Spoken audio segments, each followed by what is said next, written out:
আসসালামু আলাইকুম। সবাইকে স্বাগত জানাচ্ছি আমার দেশ পোস্ট এডিটোরিয়াল আয়োজনে। সঙ্গে আছি তামান্না মিনহাজ। আজকের পোস্ট এডিটোরিয়ালের শিরোনাম, সংসদে কি বদলাচ্ছে রাজনৈতিক সংস্কৃতি? পোস্ট এডিটোরিয়ালটি লিখেছেন আমার দেশের সহযোগী সম্পাদক আলফা জানাম। চলুন দর্শক, জেনে নেওয়া যাক উপসম্পাদকীয়টির বিস্তারিত। বাংলাদেশের রাজনৈতিক ইতিহাসে জাতীয় সংসদ কখনো রাষ্ট্র পরিচালনার কেন্দ্রবিন্দু হয়ে উঠতে পারেনি। ৯০-এ স্বৈরশাসক এরশাদের পতনের পর সংসদীয় গণতন্ত্রের যাত্রা শুরু হলেও সে সংসদ ৩ বছরের মধ্যে অকার্যকর হয়ে পড়েছিল। এরপর যে কয়টি সংসদ গঠিত হয়েছিল সেগুলোর মেয়াদ পূরণ হয়েছে বিরোধী দলের বর্জনের মধ্যে দিয়ে। শেখ হাসিনার ১.৫ দশকের শাসনে জেনারেল এরশাদকে সঙ্গে নিয়ে বিরোধী দলবিহীন সংসদ ছিল মৌজ মাস্তি আর লুটপাটের এক সংসদ। গণ অভ্যুত্থানের পর গ্রহণযোগ্য নির্বাচনের মধ্যে দিয়ে যে সংসদ গঠিত হয়েছে সেই সংসদের প্রতি রয়েছে মানুষের প্রবল আগ্রহ। সংসদ চলাকালে সামাজিক যোগাযোগ মাধ্যমে সংসদের কর্মকাণ্ড সবচেয়ে আলোচনার বিষয়ে পরিণত হয়। ক্ষমতাসীন দল ২১১ আসন নিয়ে একক সংখ্যাগরিষ্ঠতা পেলেও ৭৭ সদস্যের বিরোধী দল একেবারেই ছোট নয়। বিরোধী দল সংসদে ক্ষমতাসীন দলকে জবাবদিহির মধ্যে আনতে পেরেছে কিনা সেদিকে মানুষ তীক্ষ্ণ নজর রাখে। কারণ শক্তিশালী এবং কার্যকর বিরোধী দল হলো সংসদীয় গণতন্ত্রের হৃৎপিণ্ড। সংসদে বিরোধী দল দুর্বল হলে ক্ষমতাসীন দল পরম ক্ষমতার অধিকারী হয়ে ওঠে। এর ফলে রাষ্ট্র পরিচালনায় গণতন্ত্রের খোলস বজায় থাকলেও এর ভেতরের মূল চেতনা পুরোপুরি ধ্বংস হয়ে যায়।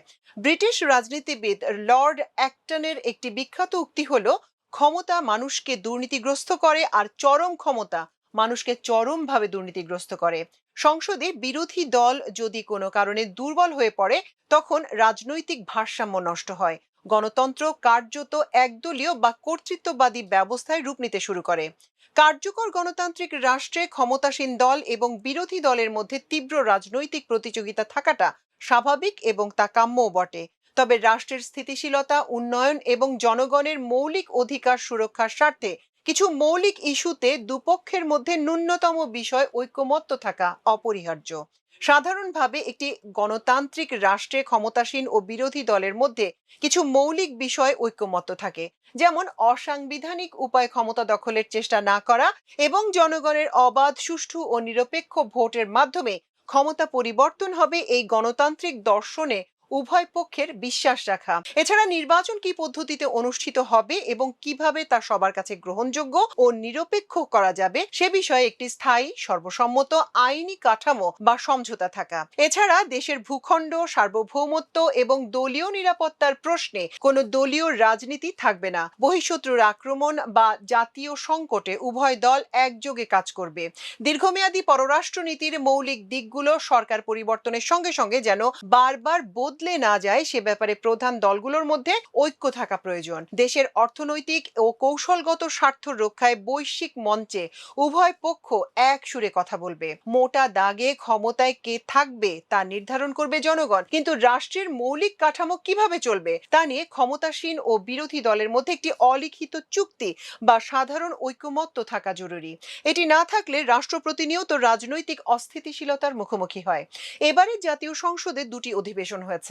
বাজেট পাশ হলেও অধিবেশন এখনো শেষ হয়নি, কিন্তু এই সংসদে বেশ কিছু ব্যতিক্রমী দিক নজরে এসেছে। এর মধ্যে অন্যতম হলো ক্ষমতাসীন ও বিরোধী দলের মধ্যে নানা ইস্যুতে ঐকমত্য, যা আগের সংসদগুলোয় দেখা যায়নি, বরং সংসদের তীব্র বাদানুবাদ থেকে তা সংসদ বর্জনের দিকে গড়িয়েছে। এরশাদের পতনের পর সংসদীয় গণতন্ত্রের যাত্রা শুরুতে ১৯৯৪ সালের ফেব্রুয়ারিতে আওয়ামী লীগ ও জামায়াত ইসলামী সংসদ থেকে বেরিয়ে এসেছিল দেশের বাইরের একটি ঘটনার বিষয় মন্তব্যকে কেন্দ্র করে।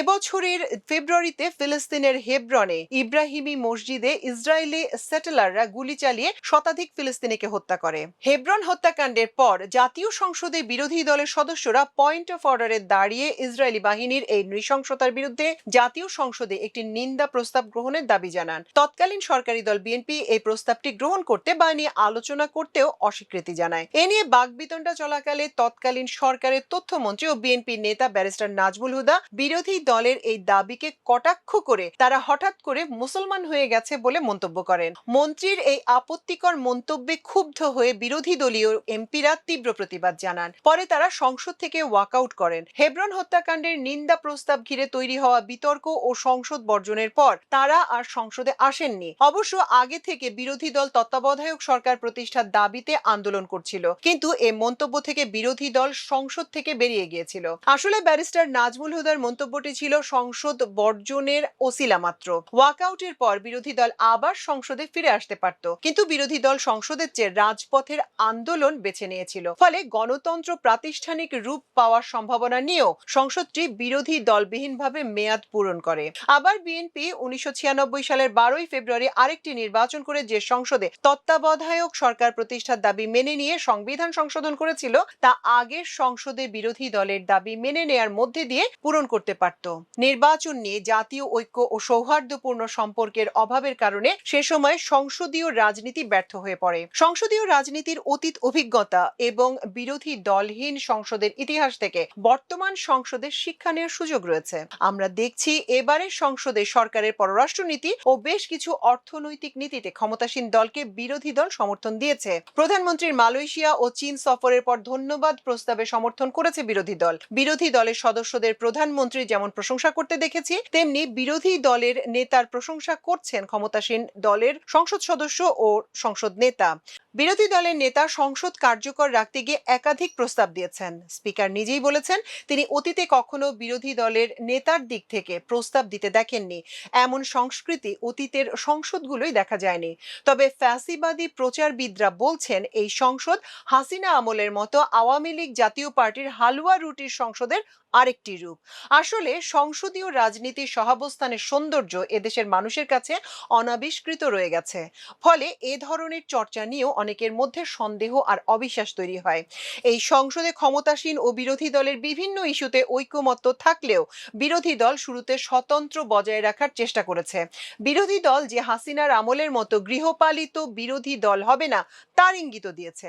ক্ষমতাসীন দলের ডেপুটি স্পিকার পদ দেওয়ার প্রস্তাব গ্রহণ না করে বিরোধী দল জুলাই সনদ বাস্তবায়নের উপর জোর দিয়েছে। সামনে ক্ষমতাসীন দলের উপর এই চাপ যে আরো বাড়বে তা নিশ্চিতভাবে বলা যায়। আবার বিরোধী দলের দাবির মুখে ব্যাংক কোম্পানি আইনের একটি বিতর্কিত ধারা বাতিল করা হয়েছে। এ থেকে বোঝা যায় জনসমর্থন আছে বিরোধী দলের এমন দাবি ক্ষমতাসীন দল উপেক্ষা করতে পারছে না। প্রকৃতপক্ষে বিরোধী দলের সফলতা হবে সংসদে জনগণের স্বার্থের আইন প্রণয়ন কিংবা বিদ্যমান আইনের সংশোধনে সরকারকে চাপে রাখা। এবারে সংসদে নবীন সদস্যদের সংখ্যা বেশি। বিরোধী দলের মাত্র 4 জন সদস্য ছাড়া আর সবাই নবীন। এমনকি সংসদ নেতা এবং বিরোধী দলীয় নেতা এবার প্রথম সংসদে এসেছেন। স্বাভাবিকভাবেই সংসদীয় রীতিনীতি ও কার্যপ্রণালী বিধি অনুসরণে দুর্বলতা ফুটে ওঠে। ক্ষমতাসীন দলের প্রথম সারিতে কয়েকজন পুরনো সংসদ সদস্য থাকায় সংসদে তারা যতটা চোখে পড়েন ততটা বিরোধী দলে দেখা যায় না।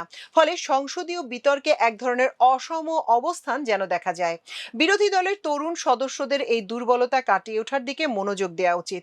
তা না হলে মনে হবে ক্ষমতাসীন দলকে ঠিকমতো জবাবদিহির মধ্যে আনতে পারছে না বিরোধী দল। আবার একথাও সত্য, বিরোধী দল যদি সংসদীয় রাজনীতির কমফোর্ট জোনে ঢুকে পড়ে তাহলে রাজপথের আন্দোলন তাদের জন্য কঠিন হয়ে পড়বে। দুর্বল বিরোধী দল সরকারকে আরো বেশি ক্ষমতাবান করে তুলতে পারে। সংসদে বিরোধী দলের দুর্বল অবস্থান অবশ্য ক্ষমতাসীন দলের জন্য সব সময় সুখকর হয় না। সংসদে বিরোধী দল দুর্বল থাকলে ক্ষমতাসীন দল যে কোনো আইন বা সিদ্ধান্ত সহজেই পাশ করিয়ে নিতে পারে। কোনো কার্যকর সমালোচনা বা জবাবদিহির মুখোমুখি হতে হয় না বলে সরকারের মধ্যে আমি রাষ্ট্র এমন একটি স্বৈরাচারী মনোভাব তৈরি হতে পারে। এর ফলে মন্ত্রী বা সরকারি কর্মকর্তারা জনগণের মুখোমুখি হওয়ার বাধ্যবাধকতা অনুভব করেন না। বিরোধী দল শুধু সরকারের বিরোধিতাই করে না, তারা দেশের সাধারণ মানুষ, বঞ্চিত গোষ্ঠী এবং ভিন্ন মতাবলম্বীদের মুখপাত্র হিসেবে কাজ করে। সংসদে বিরোধী দল দুর্বল হলে দেশের একটা বড় অংশের মানুষের দাবি দেওয়া, ক্ষোভ বা অধিকারের কথা বলার আর কোনো নিয়মতান্ত্রিক জায়গা থাকে না। এতে সাধারণ জনগণ জনগণের মধ্যে তীব্র হতাশা ও বিচ্ছিন্নতা বোধ তৈরি হয়। যখন একটি রাজনৈতিক দল সংসদে বা নিয়মতান্ত্রিক উপায়ে তার মতামত প্রকাশের পর্যাপ্ত সুযোগ পায় না, তখন তারা বাধ্য হয়ে সংসদের বাইরের রাজপথে সহিংস আন্দোলনের পথ বেছে নেয়। সংসদের ভেতরে দুর্বলতা তখন রাজপথের বিশৃঙ্খলা, হরতাল, ধর্মঘট এবং অর্থনৈতিক অস্থিতিশীলতার জন্ম দেয়, যা পুরো গণতান্ত্রিক পরিবেশকে ধ্বংস করে। অতীতে বাংলাদেশে এমনটি ঘটেছে। এর ফলে সংসদীয় রাজনীতি প্রাতিষ্ঠানিক রূপ পায়নি। গণ অভ্যুত্থানের পর নির্বাচিত সরকারের মধ্যে দিয়ে বাংলাদেশে গণতান্ত্রিক প্রাতিষ্ঠানিক রূপ দেওয়ার যে সম্ভাবনা তৈরি হয়েছে, তার সাফল্য অনেকাংশে নির্ভর করবে সংসদের কার্যকারিতার উপর। এজন্য দরকার হবে কার্যকর বিরোধী দল। সংসদে বিরোধী দলের কার্যকারিতা অনেকাংশে নির্ভর করে ক্ষমতাসীন দলের উপর। আবার যদি সংসদ অকার্যকর হয়, বাংলাদেশ দীর্ঘমেয়াদে গণতান্ত্রিক যাত্রা থেকে ছিটকে পড়বে।